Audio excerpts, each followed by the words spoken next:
জুলুম, প্রচুর জুলুম, মানে দুর্বল পাইলেই জুলুম করতে চাচ্ছি আমি। যদি দেখি ও আমার চেয়ে একটু দুর্বল, আমি জুলুম না করলে পেটের ভাত হজম হচ্ছে না। জুলুম করাটাকে আমরা ক্রেডিট মনে করি যে আমি জিতে গেলাম। আরে ভাই, কাল কিয়ামতের মাঠে কি হবে আপনার আমার অবস্থা? কাল কিয়ামতের মাঠে কি হবে অবস্থা?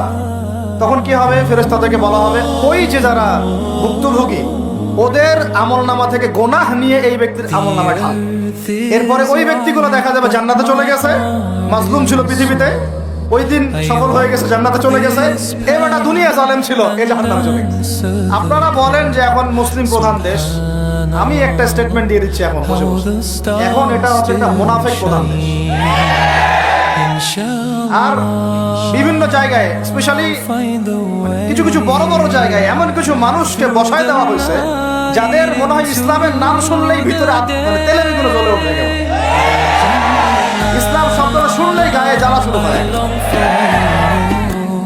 বেশি দিন নাই ইনশাআল্লাহ, হয় আল্লাহর গজবে এগুলো ধ্বংস হবে, অথবা ইনশাআল্লাহ তাআলা আবাবিল পাখি তো আর আসবে না পাথর ছুটতে।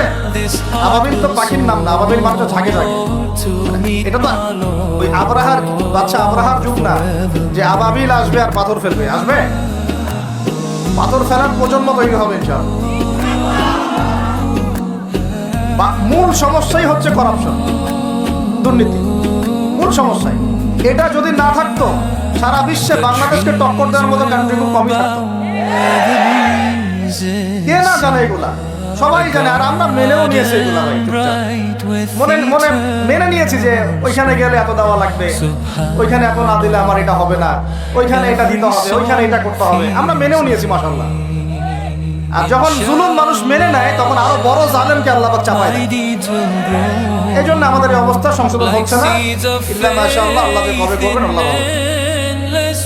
তবে বিশ্বাস করেন, আপনারা বলেন যে এখন মুসলিম প্রধান দেশ, আমি একটা স্টেটমেন্ট দিয়ে দিচ্ছি এখন বসে বসে, এখন এটা হচ্ছে একটা মুনাফিক প্রধান দেশ। প্রমাণ করতে চাইলে আমার সাথে বসেন।